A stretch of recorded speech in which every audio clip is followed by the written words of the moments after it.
Good afternoon, everyone. My name is Lia Broom, and on behalf of Metropolis, World Association of the Major Metropolises, I'm very pleased to welcome you to this Agora session about sustainable city making. During the session, we will be talking about a tool that is open to everyone who wants to explore it. It's called USE, Urban Sustainability Exchange. It's an online platform for and by city makers around the world. This is an initiative of Metropolis that has been led by the city of Berlin, one of our most active members. Metropolis has 138 members, and currently Berlin is our presidency. It has been, for all the existence of the association, one of our leading members.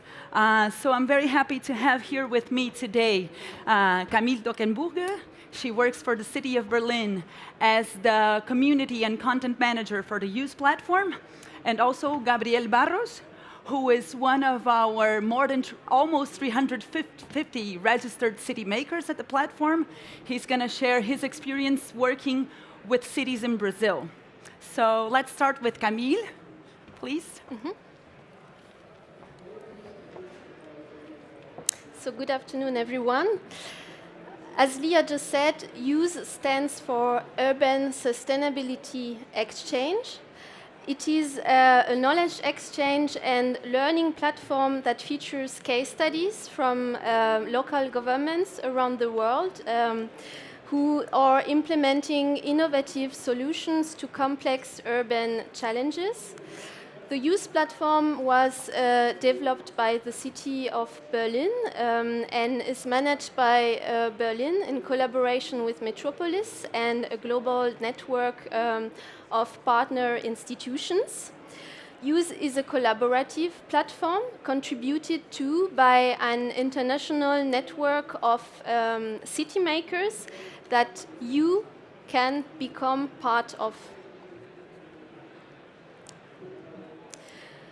USE hosts a growing database of more than 340 case studies. One of the platform's most useful features is the indexation of the case studies to the accomplishment of the Sustainable Development Goals. Different approaches to sustainable urban development can be found online. You have practices in the field of circular economy, smart city technology, health and well-being, and much more. USE engages with a professional network of more than 340 city makers. Registered community members are professionals like you who have created a personal or institutional profile online and wish to share their expertise and experience with others. Registering as a community member is free of charge.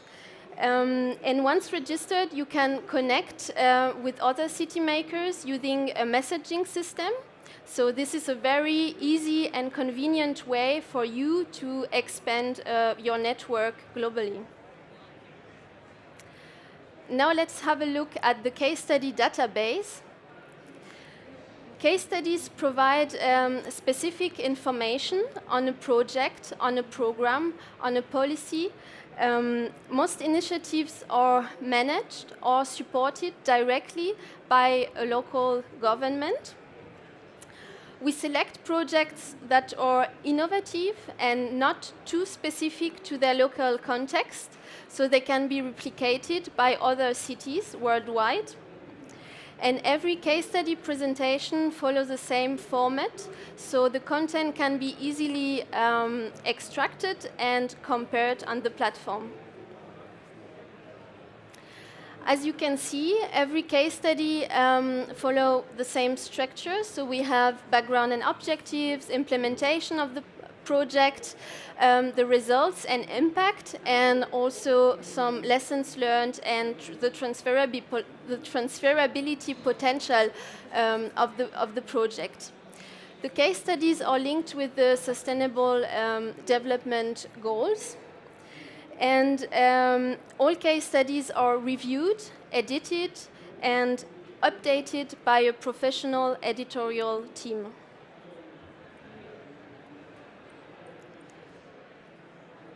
Most case studies also include a local contact person who can provide you with additional information to help you implement the project in your own city. Case studies are uploaded by community members who have registered on the platform and want to share their projects with a broader international audience. A number of international organizations and networks, including also urban awards, are contributing projects to the platform. So we have also many award-winning case studies presenting on the platform, like from the Guangzhou Award, from the Eurocities Awards, and much more. On the platform, you can search case studies by topics, by region, city, country, or by STG. Now I will introduce you to a series of case studies from the youth platform so you can have a more concrete view of what is meant with the case studies. The first project is an initiative from the city of Lisbon called Shops with a History. And the city of Lisbon launched this program to recognize the commerce as a distinctive element of the city. So the Shops with a History label is awarded to cafes, restaurants, retails that help foster the city's identity and also help preserving its historical and cultural character. It is part of Lisbon revitalization strategy for the economy and social fabric of the city. And to achieve this, the city of Lisbon gives a fund to the shops that have this award to help support the commerce. The second project is from Ljubljana. It's called the Ljubljana Bypass. It's a project that was launched in 2015 by the city of Ljubljana to raise public awareness on how significant the bees are for the food sovereignty, for the environment in the city and its long-term sustainability. So as a visitor of the Bee Pass, you can learn that the role that bees play in the environment of the city and also find out more about the long-term history of the city of Ljubljana with the beekeeping culture. And the city of Ljubljana also encourages sustainable practices in beekeeping. So they are planting beekeeping trees, bee-friendly trees, bee-friendly plants throughout the city. And they're also supporting the beekeepers in the city. The third and the last project is a project from the city of Quito. It's a competition that was launched in 2018 called My Exemplary and Sustainable Neighborhood. The objective for this competition is to establish working groups between technicians, planning professionals of the city, and neighborhood residents. So for many of them, it was the first time that they were working together. And this community-based process gave residents and technicians, encouraged them to adopt sustainability practices and to transform the areas in the city in a more sustainable way. So this competition was actually very successful in the city of Quito. On the youth platform, you can find much more content than only the case studies. We publish regular interviews with our community members. We publish articles on sustainability issues, and we also update our community with awards, deadlines, important conferences, and so on. The youth community, that's the last part of my presentation, and it's also where you can engage as professionals. As mentioned before, the youth platform connects and partners with many international organizations and networks, such as UCLG Learning, the C40 Cities Finance Facility, the Eurocities Awards, the Localizing the SDGs initiative, and much more. And we also have an academic partner, the Western Sydney University, who are engaged in the management and development of content on the platform. To become part of our community, you can register for free and create a CityMaker profile online. This will provide you with many benefits. You will have a profile showcasing your experience and expertise that you can share with our international community of city makers. You can contribute case studies for the platform and thus create more awareness for your projects internationally. And you can also expand your network in a very convenient and easy way. You can connect with other international experts, city makers, making contact with them through a messaging system on the platform. And of course, you can also save considerable time when using the platform to find successful initiatives in the field of sustainable urban development. In your profile, you will have also your specific expertise and experience that will be listed, and also the project that you have contributed to the platform. So I invite you to join in, to create a profile. It's free.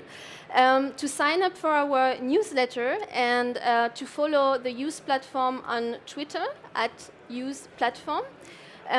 We have some postcards that we can distribute if you would like to keep our contact details. Oops. So thank you very much for attending my presentation. And now I will give the floor to Gabriel Bello-Barros, who will share with us his view on innovation and learning in Brazil. Thank you. Okay. Can you help me?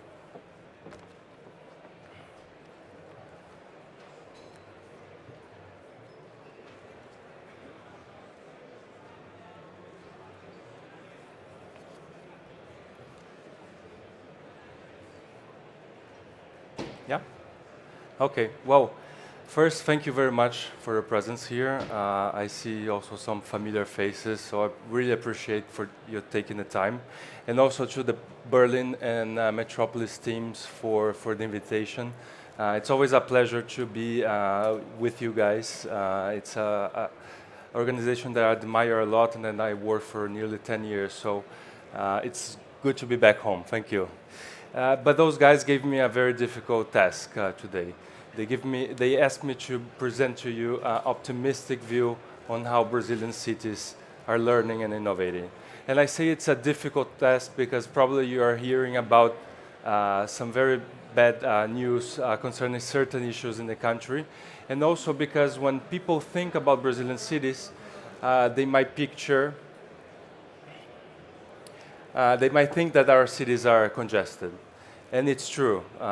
We are losing 70 billion euros per year due to traffic jams. This is because of the increase of the fleet, but also because of decades of lack of planning. And also, not to mention the quality of life of citizens and also the health. You might think that our public transportation is not sufficient or efficient due to the high demand. Again, you're right. If you remember, the Brazilian spring demonstrations in 2013 began because of the rise of the fares and the bad public transportation system. This is more or less what is happening in Chile right now, when a spark leads to other social and civic demands. Also, urban violence. Again, unfortunately, you are right. We have 17 cities amongst the 50 most violent in the world. So this is hitting mainly our youngsters in the suburbs of Brazil. And lately, environmental disasters, specifically the Amazon fires that hit earlier this year.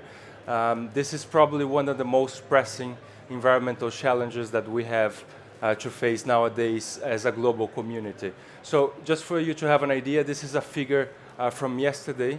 In the last 12 months, there is an increase of 30% in the Amazon deforestation. But as I told you, I came here to bring you with an optimistic view on how we are learning and innovating to overcome those challenges.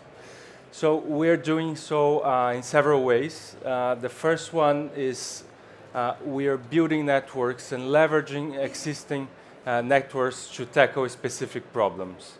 So the Amazon problem is one of them. Although the fires are not strictly an urban issue, nor the dismantling of Brazilian environmental policy frameworks and governance by the federal government, but this is affecting, of course, our municipalities. And Brazilian cities are becoming a dissenting voice and a strong voice against this trend in Brazil. So this movement is a good example on how cities can join forces together with a common cause and leverage international cooperation. So the media is not paying too much attention to it, but the fact is that Brazilian cities are forming political knowledge and resource mobilization networks in order to lead the climate agenda.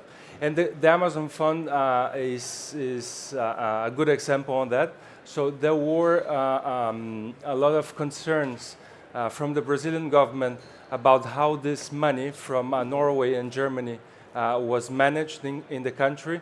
And on the other hand, those top donors were preoccupied on how the direction of Bolsonaro's government were doing with environmental policy.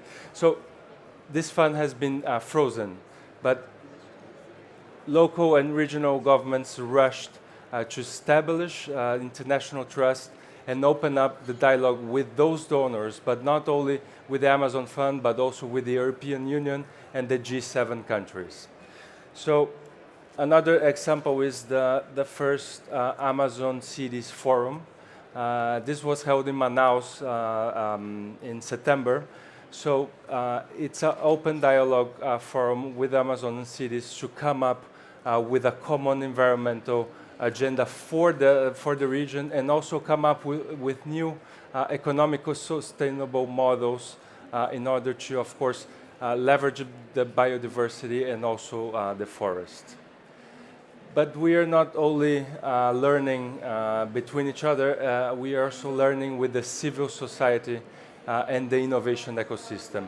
So with the digital transformation, more and more governments have to come up with innovative solutions and scalable solutions for its citizens. To the administration, but of course to people as well. And there is a whole growing ecosystem, an innovation ecosystem, that they have the solution, but they are struggling to bridge those two worlds, to sell to governments and come up with a good partnership. So there are a lot of initiatives in order to bridge those two worlds. But for me, one of the most robust ones is Brazil Lab. So Brazil Lab is a B2G innovation hub, a business to government innovation hub, that what it does, it accelerates startups, but also they matchmake with governments that are open to innovation. They are also leading a very strong advocacy program in order to come up with new procurement processes and also new engagement models with the government. They have an acceleration program. It's pretty mature. They are in their 4th edition already, with more than 600 startups registered, from which 55 were actually accelerated. And for me, this is the most impressive figure, is that 25% of their startups are already selling to government. And the biggest differentiator here from other startup programs is that they deep dive in the procurement process with government. They also have formed a network of more than 30 cities that are open to implement new solutions and open to innovation in general. And of course, Brazil Lab has a lot of media exposure that helps also startups in their go-to-market strategy. But those guys, although it's a pretty impactful program, they figured that it's almost impossible to have a large-scale impact if counting only with their ability to do mentoring in a one-on-one basis. So they came up with the GovTech seal. So this is the first GovTech certification program in Brazil. So it's a platform to connect great solutions to public managers. So solutions that are ready to be sold to government. They are already certified 25 from them, and they want to reach 50 startups. There is one representative of a startup here, two actually, the CEO Raquel from Bright Cities, and she is one of the certified startups of Brazil Lab. So afterwards, if you want to talk to her about that, it will be great. And they do so by analyzing their business model, their value proposition, and the impact that the solution can have in the territory. And by the way, this is already uploaded in the use platform. You can have more information on that afterwards if you want. But Brazilian cities are also inspiring others. And for me, one of the most representative cases is the BRT, the Bus Rapid System in Curitiba. For those that don't know, this works as a dedicated bus lane, which works more or less like the metro, but of course with a much lower investment by the municipality. So Curitiba so far has inspired more than 170 cities worldwide. So it's not only developing cities, but also developed ones. So it's pretty much for me, the best success that we have in this sense. There are more than 33 million passengers traveling in a BRT system every day. And again, the role of international networks here were instrumental in order to help cities plan and implement those systems in their cities. So here, World Resources Institute, ITDP, and also Metropolis with its Commission on Mobility. But a more recent case is the Operations Center in Rio. So you probably might know this project, but for me, this is a game changer in Rio. This is the first deliverable of Rio Municipality for the Rio 2016 Games. And it's the first time the city joins every department into one single facility. So they are operating and working transversally 24/7. And their focus are in operations, so conduct and integrate joint operations, communicate, so inform citizens of the daily events in the city, but also to mobilize those citizens during emergencies.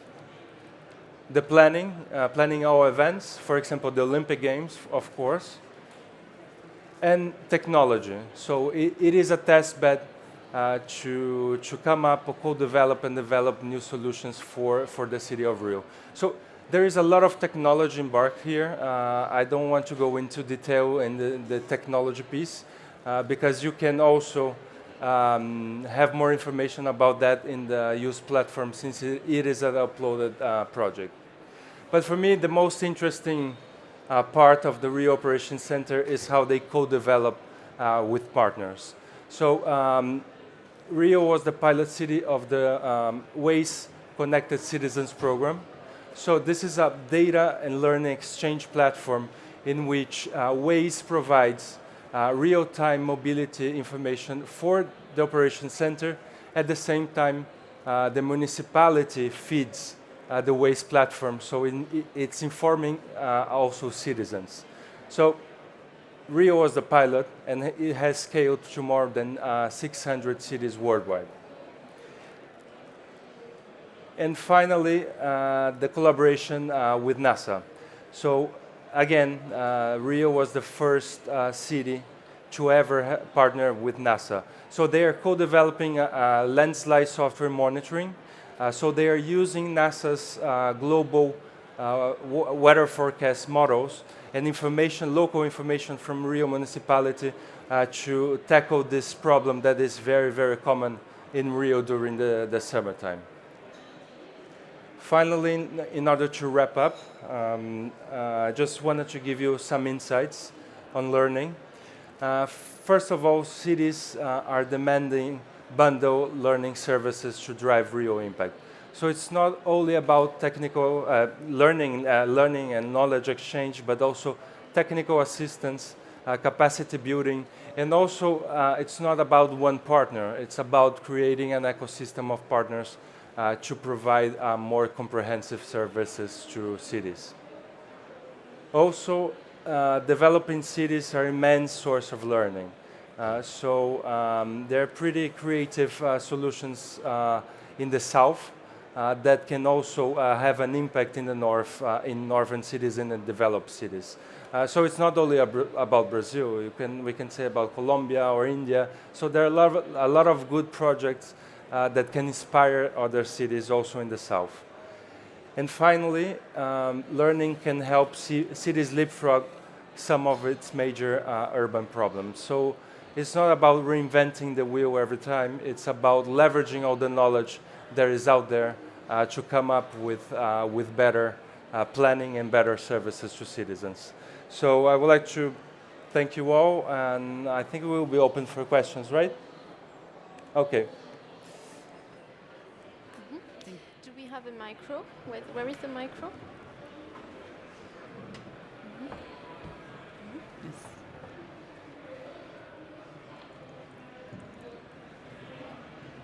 Would you like to moderate, Leah, and ask if there are some questions? No. We would simply like to open the floor to any questions from the audience, anyone with any question or any doubt. There you have.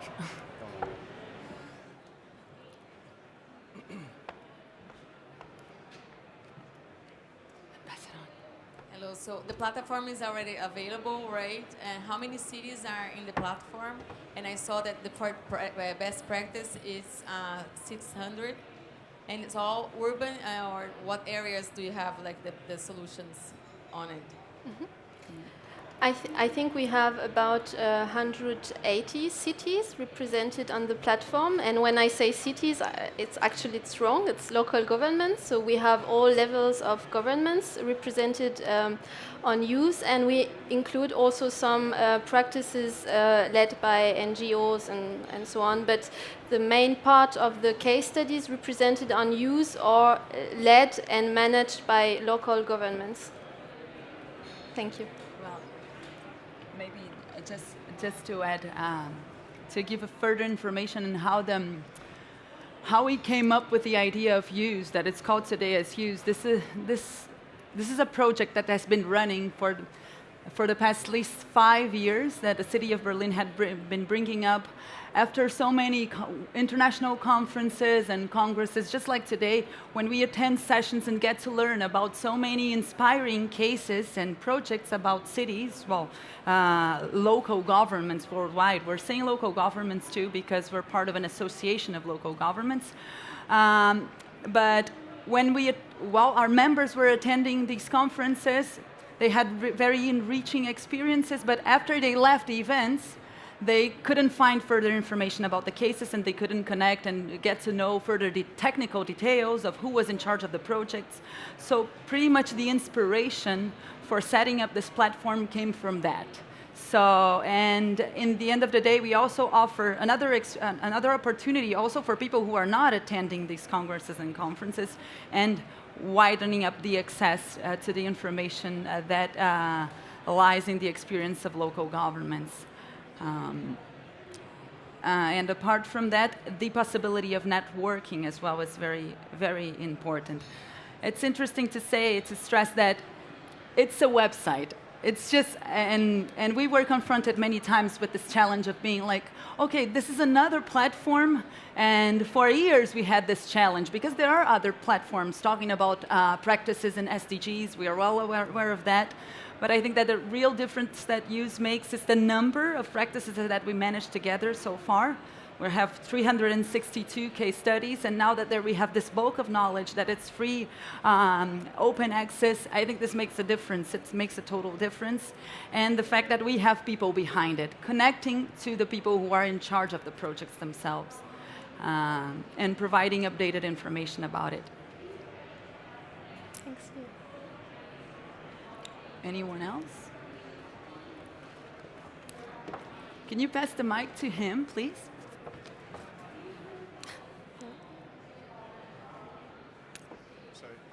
So it's essentially an information repository where any local government body can publish information for the benefit of others. Is there any attempt to take it beyond that, to establish open data standards and such like? Could you? Would you like? So all the information, in fact, that is provided that is published at use is it's public information, especially because most of them comes from public administrations. So it also pushes administrations to share information. In terms of being open coded, in a way, it's not yet like that, but it's very good to have this feedback because I think it's something that we should also be able to make available and downloadable and reworking. Yes. So. But your question was also about the perspective of the platform, about the future of the platform. If we will, if we will remain. So at the moment, and it's our core business, we are an open case study database and network, and I think that's what use will remain. But of course, we are the platform is constantly evolving, and we will add more features in the time. So I think, for instance, about the fact that the projects at the moment are projects that are implemented by cities, and we would like also to include more projects that are in the process of development, so people can also document the process of developing a local initiative. How are you resourced to do that? What resource capacity do you have at the present time, and how is it funded? Mm-hmm. So we are a team of many people working behind the platform. We have an editorial team made of two persons. One person from the Western Sydney University and myself. Then we have a communication team of two people. We have technicians and of course the support of Metropolis. So yeah, that's pretty much what feeds the platform is also the mobilization of the members of the association, meaning the technicians in every local administration, potentially of the 138 members that we have. So, which also adds the value of verification of the of the projects, because they are verified by the teams that carry them out locally, and funded. The core funding for the platform comes from the city of Berlin and from Metropolis as the association. And I think it all is the result of a lot of passionate work and limited resources, but we're towards way of improvement, as Camille mentioned. But we really care about the content on the platform. It's not just we take information and we republish it online, but we really work on the content and we try to give it an added value for the city makers. Yeah.